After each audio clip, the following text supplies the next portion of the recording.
From one piece of excitement to another, here's the Intense 5. Was that Sheng Yang at Beyonce and Jay-Z's Oscar party? Yup, it sure was.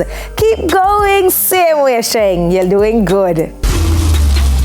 The dancehall queen Spice bared her soul and told everyone the real reason she split with Justin Bud, and it has something to do with her former makeup artist. I feel you're going to hear more about this soon, I'm sure.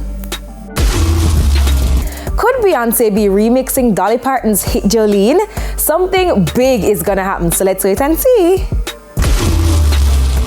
Who says a budget debate has to be boring? Finance Minister Nigel Clark spoke directly to Protégé, saying that reggae music can play 24 hours at the new Jam World complex that is being renovated. Looking forward to that. And finally holding the spot this week, the Privy Council came back and... It's like facing a hard examination and you hear that you passed. But that's it for the Intense 5 tonight. Follow us on IG at TVJ Intense for everything hot in entertainment.